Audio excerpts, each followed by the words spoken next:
పరిపాలించినటువంటి BRS party 10 సంవత్సరాలుగా వ్యవసాయానికి కేటాయించిన నిధులు కంటే ఎన్నడూ లేని విధంగా ఇవాళ 25% నిధులను కేవలం వ్యవసాయ రంగానికే కేటాయించడం పట్ల మేము రాష్ట్ర రైతాంగం పక్షాన తెలంగాణ కిసాన్ కాంగ్రెస్ తరఫున వారికి గౌరవ ముఖ్యమంత్రి రేవంత్ రెడ్డి గారికి ప్రభుత్వానికి కృతజ్ఞత తెలియజేస్తా ఉన్నాం. గతంలో బీఆర్ఎస్ పార్టీ బడ్జెట్లో వ్యవసాయ రంగానికి పేరుకే నిధులు కేటాయించి వాటిని ఖర్చు చేయలేనటువంటి పరిస్థితిలో ఆ ప్రభుత్వం నడిపింది. కానీ ఇవాళ మా కాంగ్రెస్ పార్టీ ప్రభుత్వం ప్రవేశపెట్టినటువంటి బడ్జెట్ అంతా కూడా వాస్తవానికి దగ్గరగా ఉంది. ఇదేదో అంకెల గారడిలా కాకుండా వాస్తవానికి దగ్గరగా మా ప్రభుత్వం ఇవాళ బడ్జెట్లో వ్యవసాయ రంగానికి పెద్దపీట వేసింది.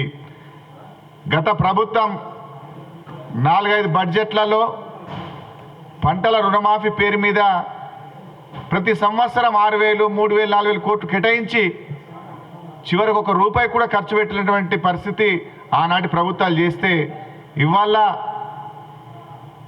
మా ప్రభుత్వం రుణమాఫీకి సంబంధించినటువంటి 31,000 కోట్లను ఇవాళ ఆల్రెడీ 1,00,000 వరకు మాఫీ చేస్తూ మిగిలే కూడా ఈ ఆగస్టు 15 లోపు మాఫీ చేయడానికి సిద్ధమై ఇవాళ బడ్జెట్లో రుణమాఫీ పెట్టడం జరిగింది.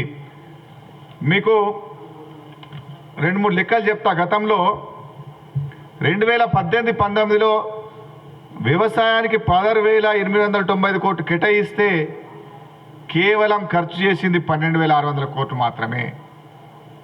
2019-20లో పేరుకే 21,643 కోట్లు వ్యవసాయ రంగానికి కేటాయిస్తే కేవలం 15,421 కోట్లు మాత్రమే ఆనాడు ఖర్చు చేసింది.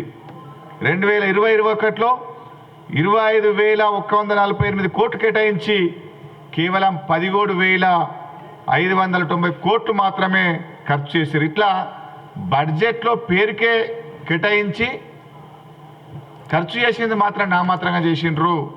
ఆనాడు ప్రభుత్వం పంటల బీమా పథకానికి డబ్బులు పెట్టలేదు, నీకు సబ్సిడీలకు పెట్టలేదు. కేవలం రైతు బంధు, రైతు బీమా వచ్చిన తర్వాత విత్తనాల సబ్సిడీ ఎత్తేసింది, బిందు సేద్యాన్ని ఎత్తేసింది, పంటల బీమా పథకాన్ని ఎత్తేసింది, వ్యవసాయ యాంత్రీకరణ ఎత్తేసింది, రైతాంగానికి రావాల్సినటువంటి అనేక రకమైన సంక్షేమ పథకాలను ఎత్తేసి కేవలం రైతు బంధు, రైతు బీమా పేరుతోటి కాలం వెళ్ళవేసినటువంటి పరిస్థితి ఆనాటి బీఆర్ఎస్ పార్టీ ప్రభుత్వానిది. కానీ ఇవాళ కాంగ్రెస్ పార్టీ అధికారంలోకి వచ్చిన తర్వాత ఆనాడు వాళ్ళు మొదలుపెట్టినటువంటి రైతు భరోసాతో పాటు రైతు బీమాతో పాటు ఇవాళ అదనంగా వాళ్ళు వదిలేసినటువంటి పంటల బీమా పథకాన్ని ఇవాళ దాని డబ్బులు కేటాయించడం జరిగింది. అట్లాగే ఎన్నికల హామీలో ఏదైతే ల్యాండ్లెస్ ఫార్మర్స్కు 12,000 రూపాయలు ఇస్తామన్నామో సంవత్సరానికి, వారికి కూడా ఇవాళ బడ్జెట్లో పెట్టడం జరిగింది. దాంతో పాటు మైనర్ బిందు సేద్యానికి అట్లాగే పంటల బోనస్ కూడా ఇవాళ ధరల స్థిరీకరణ పేరుతోటి కూడా ఇవాళ పంటలకు ఏదైతే బోనస్ ఇస్తారో వరిధాన్యానికి, దానికి కూడా ఇవాళ ఈ బడ్జెట్లో పెట్టడం జరిగింది. కాబట్టి ఇవాళ రైతాంగం తరఫున